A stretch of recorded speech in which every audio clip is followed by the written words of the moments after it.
Argent facility. What were you doing? Just did foundry. You prevented a meltdown, yes. and now Olivia Pierce has rerouted all the energy of Olivia the entire facility into the Argent Tower, and we have to go stop her. We gotta go. She's bad. Because Samuel Hayden Christensen told us. Yes. Sammy boy. Sammy Olivia Davis is using the tower to drill a doorway into their world. You can prevent her from opening the gate by disabling the tower induction filters.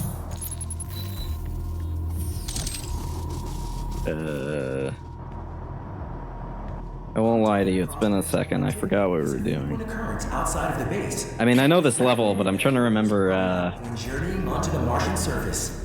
I don't remember what all is going on. I think I go into this menu. Oh yeah, here we go. Yeah.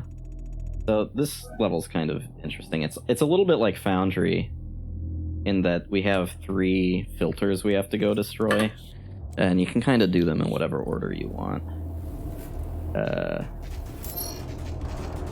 Which is fun. It's a little bit more, like I said about Foundry, it's a little more classic Doom. It's a little bit more like open-ended. I get you. Oh, Oh shit, we got a sky portal. What is this? shit's- The Avengers? It's fucked Teenage down here. Mutant Ninja Turtles? Suicide Squad? Yeah, any movie from the past Iron Man 1? 8 years. Iron Man 1 didn't have a giant laser in it. It just had a guy in a sky beam. big suit. No, I got a sky beam.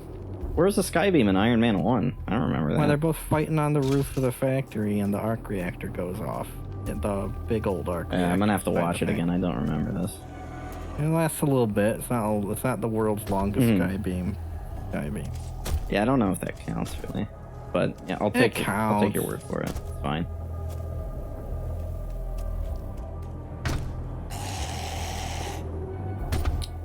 Hey. Here comes the growling. There's growling. There's also a thing here. Like a rune. It is a rune. It is a rune trial. So, rune trials are kind of these, like, optional challenge rooms. Like, you click on them and you go into this other space. And there's these really cool loading screens when you go to them. And when you complete them, you'll get a rune that you can equip that will give you some sort of, like, passive benefit. So this one will get the vacuum rune, which increases the radius in which we get pickups. And to get it, we have to kill a bunch of imps with a unmodified shotgun and a time limit. Every time you get a kill, the timer goes back up. But if you don't get any kills, then you will lose. You have to retry. Which, this one's the first one, the most obvious, like, very easy, right? But they get pretty difficult as time goes on. How many kills do you need? You need... Oh, I see. 15. 15? Yeah. I can't read it. It's too pixelized in this postage stamp size recording that I have. Postage. Going postal.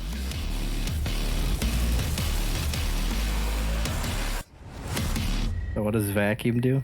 It increases the range that you can... that pickups... Not, like, on the ground pickups, but, like, when you get a kill and guys drop, like, health off of them, it increases the radius at which you can pick that stuff up. By a pretty significant margin. It's, like, maybe double the radius, and then you can actually upgrade it, too, by picking up a bunch of shit off the floor, and then the radius will get even bigger. There's 3 slots, and there's 12 total runes, and there's like a couple per level, and you unlock extra slots by just finding more of them. So after you get 4, you'll get a second slot, and I think it's like 7 or something for the 3rd slot. I don't remember off the top of my head. But I really like the... that is totally, right, like a modern game conceit, but I actually kind of like it. It doesn't... It's not, like, intrusive or anything. It feels pretty earned, and like it makes sense. A lot of the runes make sense in the like game systems. Oh my god! Fuck yeah, dude! Yeah, this is what I'm here for.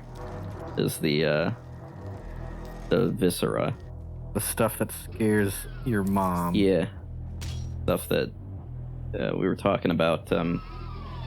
Satanic Panic in the Ultimate Doom video. That's a very, very wonderful imagery to freak out all the fundies. That's all that's in there? Yeah, it's just some health and shit. Most of the hell? Yeah, most of those levels don't have much in them. Like most of the like rooms that you find don't have much in them. It's just like some pickups. They get so like. The last one we did in Foundry was like this big ass room. That one by far has the most in it and is like the best one. Most of them are just like empty ass rooms. It's very disappointing. Whatever. I know. Yeah, it's... I thought there were whole damn levels in this. So when you pull the lever and then you go into that room, you do unlock the full level to go play in like a separate menu, but okay. Yeah, those are awful as well. If you can recall the Ultimate Doom level when I showed off the first one, when I showed off Hangar, pretty much every level is like that. It's just like, I don't know.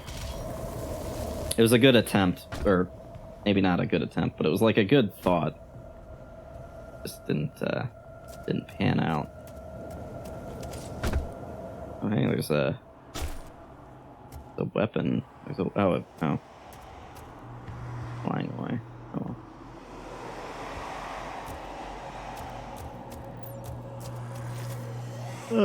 So I have this horrible habit where I shot that guy and then I'm like, oh, there's a secret over here. I want to go pick this shit up.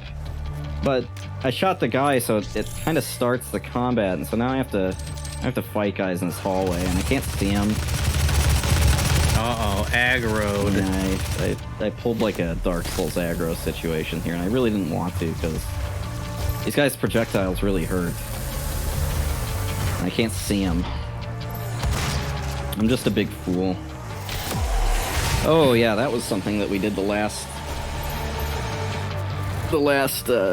in Foundry. I got the explosive shot fully upgraded on the shotgun, and so now if I direct impact imps, that'll build up a separate meter, and if I do 20 of those, then I'll get a cluster strike unlocked on the shotgun, and the bomb will explode twice when it hits. There's a lot of the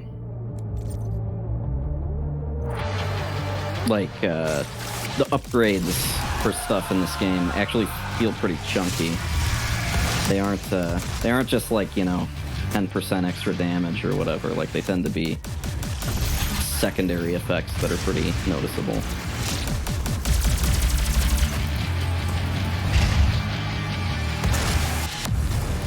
If Doom had sucked, what do you think you would be into instead? That's a good question. You mean like what would fill the aesthetic? I mean, like the aesthetic, and like if we were recording something, what else would it be? I don't know. That's a good question. That is a question I can't answer because I don't know. Thankfully, in our recording for Doom, I come up with a very un-Doom question. Well, thankfully, Doom is it is good. This game does, in fact, not suck. So, like, it's hard to imagine. I mean, I have some ideas, actually. I mean, I don't know if it's worth. I don't know if it's worth putting it out that early, but I have some other ideas that are like cooking. I just haven't started them yet. Because there are other games that fit the action bill that Doom does for me. It's funny, like Doom is, I mean, historically, right? It's not the first-person shooter, but it is the game that defined a genre for first-person shooters, and like you would think sort of by definition that Doom 2016, I mean, it is a first-person shooter obviously, but like it has a lot more shared DNA with action games than it does with other first-person shooters. Like, the realm of FPS has shifted a lot, and I don't know, Doom is so different. At least this game, when it came out in 2016, was so different to everything else on the market, right? Like, if you compare this to even Halo or Call of Duty, like, there's so much, like, that just, not even, like, just all of it, really. Like, enemy design-wise, the way that your health doesn't replenish on its own, no reloading, like, you can have, like, I don't know, 10 guns on you at once, like, there's a lot... Like, let's fucking go. Right? Like, but it's just so interesting that, like, the way that this game treats weapons is far more like tools to solve problems than other games which are kind of more, I don't know, gun porny. I don't know. We're only temporarily I get you. disabling the tower. You need to remove each lens individually. Carefully release the hinges. Shut up. Energy contamination. Which, Destroy the production of Argent energy isn't necessary. it's not even to say that this game isn't gun porny in its own way. It's just that they're all it's so much more fantastical, you know. Oh, certainly. And there's not a shred of seriousness in this. No, these guns. Whereas Call of Duty games seem to take themselves like asininely seriously. Well, there's like. Sorry, Call of Duty, if you're listening. Well, there's a jingoistic element to it that this game lacks, as well as, again, from the gun angle, like it's less obsessed with the realism aspect and more just obsessed with the, like, Stop. The hell almost like a fantasy element. Usable without the filters. You know, like Warning. there's more. It's more valuable than you can possibly imagine. Shut up. Perfect and unlimited energy resource. This guy is just so fucking salty that we're breaking his energy from hell. Like, dude, I don't think it's good to have that shit, you know? Anyways, like I was saying, I think the gun element is so much more fantasy oriented. It's so much more, I mean, they're guns, but they kind of feel like, I don't know, swords and shit. Like, they feel like anime weapons or something, like Power Rangers guns. They don't feel like real guns. Right. Even though they, you know, some of them look more like real guns. The shotgun kind of looks like a real gun, but plasma rifle just looks like a Nerf gun. Watched a video essay recently on the politics of one of the most recent modern warfares, and how during their entire like ad campaign, not their ad campaign, but just like their promotional campaign, they insisted on how not political their game was. Yeah. And which I think just further adds to the point that politics in video games have no choice but to have a message. Yeah, I mean, you know, I would go farther and say any art has political leaning, but especially, you know, there's a desire to, I guess, be seen as non-political, because you don't want to draw, say, partisan lines. But, I mean, how did we get on politics? The whole party thing is bullshit anyways. I mean, there's a lot, say, in this game that is anti-corporate culture that isn't strictly partisan. It is a political message, but I don't think it's one that is specifically, like, I don't know, the way that US politics is makes it seem like it has to be a right or a left issue, but here they are strictly just talking about, like, how much it sucks when your boss fucks you, which is something that I think most people can relate to. Not that I'm saying that it is definitely more likely that a conservative would be fucking you money-wise, but I don't know where I'm going with that. So the reason that I injected politics Yeah. into this is that we were talking about guns and how in a lot of first-person shooters there's gun porn. But in Doom, while it's still gun porn, it's very fantasy porn. Yeah, exactly. It's Doom doesn't have... Doom has a celebration of gun violence that's very innocent. Like, I don't know how else to put it. It's like very 80s action movie. Yeah. Well, I was also thinking about the politics of first-person shooters, not in terms of like actual guns, but just in terms of like marketing. Oh, for sure. I mean, yeah. No, Call of Duty has definitely... I mean, Call of Duty receives money from the U.S. military. Like, it's not a secret. Like, this game, I don't think receives money from the U.S. military, or received, I guess, since it's already out. Not really a military game. I mean, the character is a Marine, right? He is sometimes called the Doom Marine, but he's not like... It's not like a jingoistic game. It's not like... you're not strong because you're a Marine, necessarily. It's just a good excuse to have a character that can shoot guns. You're a Marine because you're strong. I guess. It just... I mean, he woke up from a crypt, like, on a fucking altar and strangled a monster to death. Well, like, to be fair, that's not because he's a Marine. Before you even know anything about it. Exactly, that's my point. Yeah, he's strong, which is why he's a Marine. Yeah. He chose the Marine lifestyle. Yeah, exactly. Yeah, that's why he... He has an iron will of demon strangulation. Yes. Well, you know. He probably came out of his, like, mother's womb strangling a demon. Definitely. Like, he came out with the umbilical cord, and the doctor was an imp, and so he, like, wrapped the umbilical cord around the doctor. Speaking of gun porn, it's the super shotgun, baby.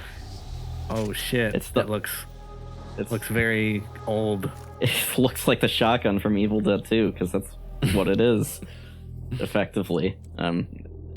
The super shotgun is interesting. It doesn't have mods. I mean, it does, but you don't have to go to a mod bot to equip them. You just improve the base gun.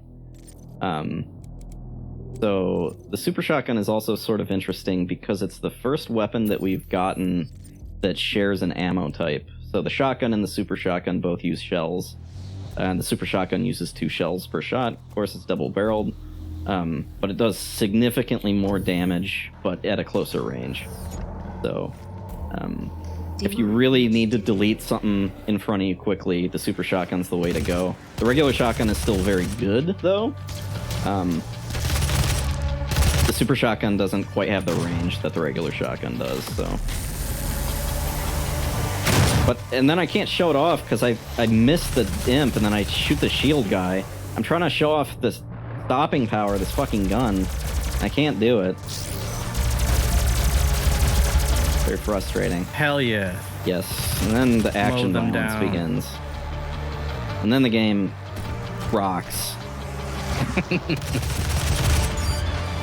Yeah. There we go. There's no sprint in this, right? Nope. There's just a move speed that is fast. And that's it. Like, there's no sprint, you just move quickly. Normally. There's no button for it, that's just the default walk speed. It's quick. So do the portals actually... The portals are just a signifier for where a fight's gonna happen, essentially, oh yeah, right? The Gornests are like, get ready, here's a fight. And popping it tends to spawn, the bigger guys, and It also serves as a like a locking mechanism. So, for instance, there's this door over here that we need to get through, but it's not going to open until we kill all the demons in this room, which means that we need to open up the gore nest to do it. It's just sort of a... I mean, it is sort of a lock mechanism, but it's also just like... The bread and butter of this game is combat arenas, right? It's just like... That's what you came here to do. There we go. Daddy got his juice. Turn him into mulch. Come here, fucker. This is a farm simulator's wild. So, I was gonna bring up earlier, we were talking about the politics of games. One interesting thing about this game is that, I mean, the demons ostensibly are the bad guys, but really, the demons are almost more like a force of nature. Like, the bad guys are Samuel Hayden and Olivia Pierce that are sort of chess-piecedly moving things around behind the scenes. Like, the demons are really just like wild animals or like a hurricane or something. Like, they cause a lot of destruction and certainly they impede you a lot, but like questioning the morality, the evil of a demon is like pointless. But the evil of the human characters is, and I guess in a comparison, right, like we were talking about Call of Duty, like there is also this weird jingoism. Oh, new enemy, the summoner. The summoner in this game is basically a replacement of the Archvile from Doom 2, but instead of resurrecting enemies, the summoner summons enemies onto the battlefield. So, like, until you kill the summoner, it will continue to spawn, like, imps and soldiers and stuff. So you really have to prioritize them, but they fly around, which makes them really hard to track. But anyways, when you look at, say, a Call of Duty or some other military shooter, you know, often you're killing other human beings, and more than that, there is sort of a political or a politicized element to it, right? Like in Modern Warfare, in the first Modern Warfare, oh man, this is so... It's weird to talk about in retrospect, but like the bad guys are the Russians, and you know they're doing all sorts of weird stuff. There's like Russian ultranationalists, and there's also like you know there's a not Iraq. There's a shoot the brown people section, you know, and there's all this sort of stuff, and it comes across as really like not fun. Like, admittedly, I think that art can explore that stuff in a really interesting way. Like, I think Spec Ops The Line does a really good job of making you feel like a shithead for being in a situation like that. But Call of Duty isn't trying to make you feel like a shithead, but at the same time, having that element of it just, oh man, it feels... You know, this game doesn't... You can't really feel bad for killing demons, you know? Like, it's not their fault. I mean, it is. They're evil, but, like, you know what I mean. Oh, micro missiles. And also, we have 2 mods, so you can press a button and just swap between them. I'm showing that off. Nice, nice. Micro missiles are really good. They cost 2 bullets per missile, but they do, like, significantly more damage, but they have travel time, so... One of the things I really like about the combat system in this game is that there's a lot of trade-offs, which makes the resource management aspect more, like, engaging. It's like, do I want to use the micro-missiles because they do more damage, or do I want to use the scope because I can go for headshots and I don't have to have the ammo cost, but it requires accuracy? It's like, do you want the accuracy, or do you want to be inaccurate and maybe miss? I don't know. It's interesting trade-offs in the mod system. But yeah, I mean, demons and Nazis are pretty much the only two enemy types that you can feel completely guiltless for killing.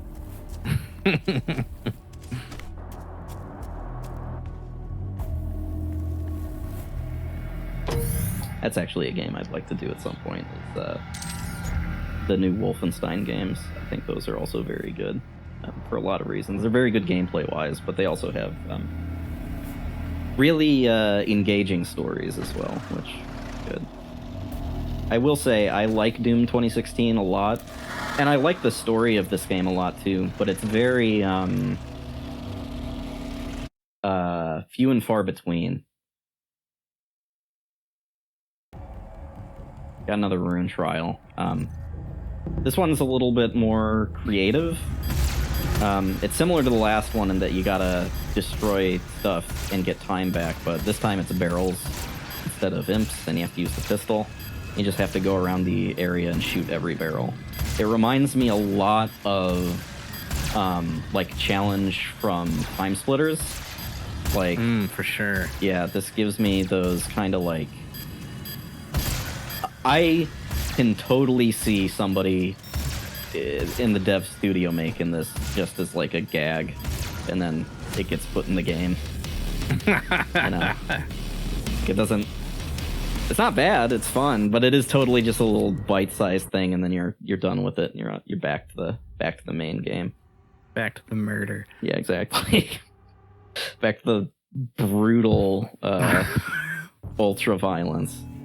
I think that's also something that works for this game, is that the tone is not...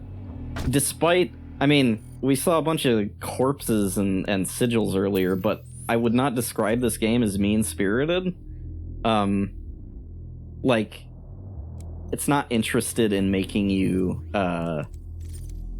like, you revel in the violence, but it's so slapstick that it almost doesn't even count as, like... It's not like violent. I mean, it is, but it's so stylized that, like, it's absurd, you know? It's, again, I know exactly what you mean. Like we Evil just keep Dead. coming back to Sam Raimi. Exactly. Again, very... Well, the original Doom was very influenced by Evil Dead 2, obviously, right? Like, the shotgun, the chainsaw, all that shit. And, like, the way that the demons are, and the violence of it. It's just silly. You know, this amount of gore and blood is just... What can you say? And it's not, like, sickening, you know? Because it's just too stupid to be sickening. Fucking put that guy's foot in his head.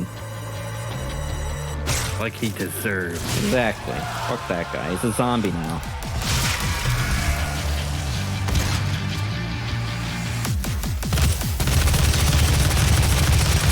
Hoping that was an explosive barrel the Hell Knight was right next to.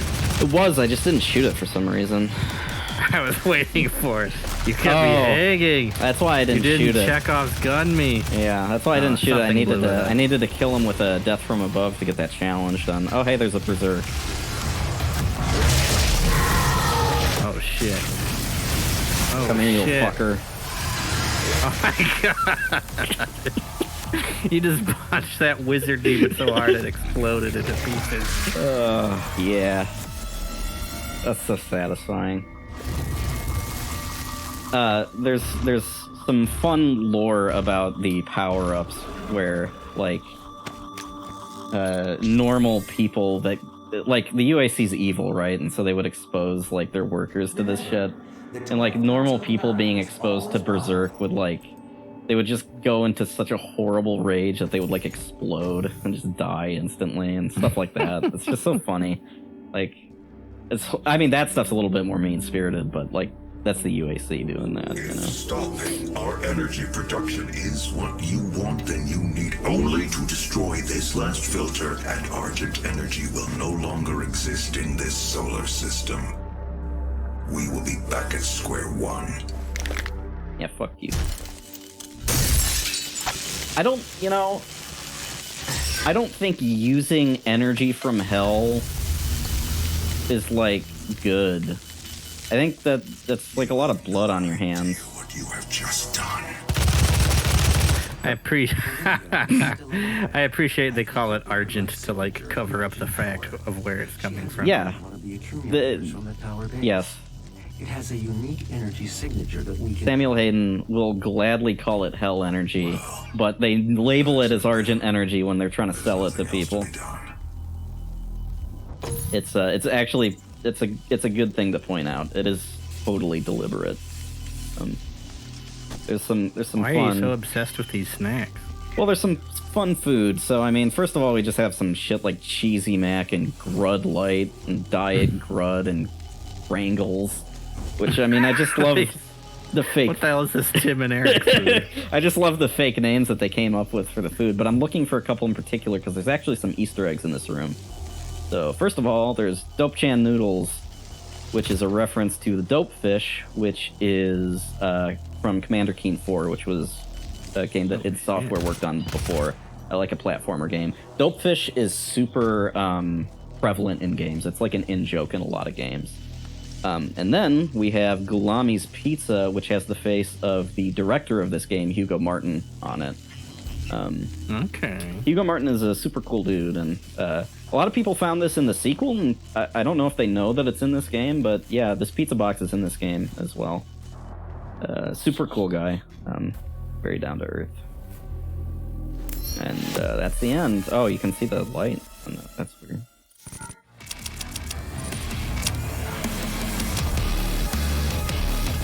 That was a weird video. I mean, I was happy with it, but like, damn, we talked about politics a lot. I liked it though. Great. Fuck yeah. Fuck yeah.